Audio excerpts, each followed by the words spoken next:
பொங்கல் தொகுப்புக்கு 3000 ரூபாய் கொடுப்பது, மகளிர் உரிமை சேவை கொடுத்தல் போன்றவைதான் ஸ்டாலினின் கடைசி அஸ்திரம்.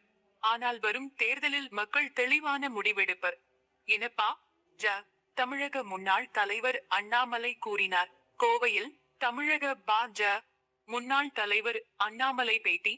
உள்ளாட்சி துறையில் ஊழல் நடந்திருப்பது சுட்டிக்காட்டி அமலாக்கத்துறை தமிழக டிஜிபிக்கு அக்டோபர் 2025 ஒரு கடிதம் எழுதியிருந்தது. அதில் 150 பேரை குறிப்பிட்டு வாட்ஸ்அப் உள்ளிட்ட பல்வேறு ஆதாரங்களை கொடுத்திருந்தது.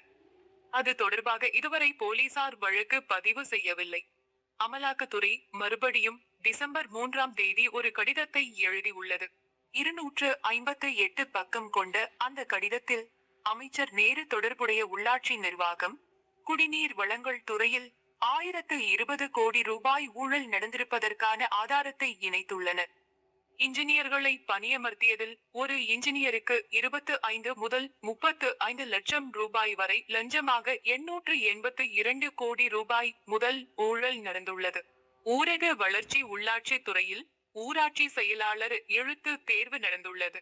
நேற்று முன்தினம் இதற்கான நேர்முக தேர்வு ரத்து செய்யப்பட்டதாக குறுஞ்செய்திகள் அனுப்பப்பட்டது. இந்த துறையின் இணையதளத்தை நேற்று பார்த்தவர்களுக்கு அதிர்ச்சி காத்திருந்தது. அதில் உள்ள குளறுபடிகள் வெளியாகி உள்ளது. உதாரணத்துக்கு, கோவையில் பிற்படுத்தப்பட்ட வகுப்பை சார்ந்த பெண் ஒருவர் 500 மார்க்கிற்கு 494 மார்க் வாங்கி செலக்ட் ஆகியுள்ளார். 496 மதிப்பெண் வாங்கியவர் தோல்வி அடைந்துள்ளார்.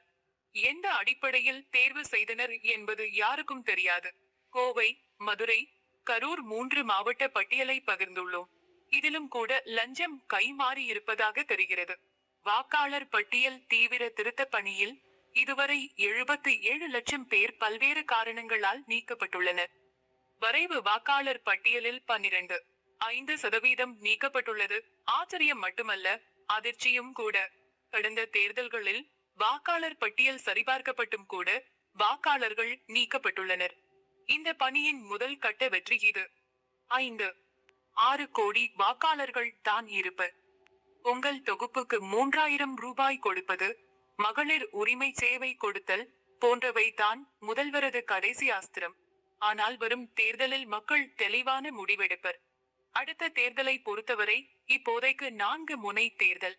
திமுக, தேஜ கூட்டணி, விஜய், சீமன் உள்ளன. கடைசி நேரத்தில் மாறும்.